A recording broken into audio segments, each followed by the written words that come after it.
Lorsque j'étais élu, j'avais alerté sur la fameuse colline du crack, porte de la Chapelle. À l'époque, c'était quelques dizaines de toxicomanes, quelques dizaines seulement. Mettant en garde que s'il y avait démantèlement sans prise en charge sanitaire, on ne ferait que déplacer le problème. Finalement, 3 ans après, où en sommes-nous? On en est exactement au même endroit. Depuis 3 ans, on fait que déplacer le problème dans le nord-est parisien, donc récemment à Stalingrad et aujourd'hui Jardin des Halles, duquel je suis riverain, sans jamais apporter de solution pérenne de prise en charge sanitaire pour sortir les toxicomanes de la rue.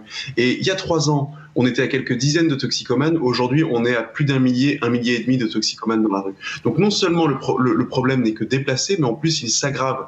Et vous parliez de ce crime abject d'un viol sous les fenêtres des riverains à Stalingrad. Malheureusement, le viol, c'est le lot commun de toutes les femmes toxicomanes. Le viol, la prostitution, les agressions sont le lot commun de toutes les femmes toxicomanes dans ce quartier, que ce soit sur la colline à Stalingrad ou à Éole. Et tous ceux qui ont entretenu cette situation-là, qui ont fermé les yeux, qui ont été dans le déni pendant toutes ces années, en portent aujourd'hui la responsabilité. On entend systématiquement soit la mairie de Paris, soit le ministre de l'Intérieur monter au front pour parler de la toxicomanie de rue. La toxicomanie de rue, c'est une addiction, c'est donc une maladie. Oui, si on veut sortir ces quartiers de l'ornière, il faut les prendre en charge. Et alors, quelle solution il y a aujourd'hui? En fait, la grande difficulté, là où le bas blesse, c'est qu'il n'y a pas de structure de prise en charge sanitaire pour accueillir les toxicomanes sur le long terme.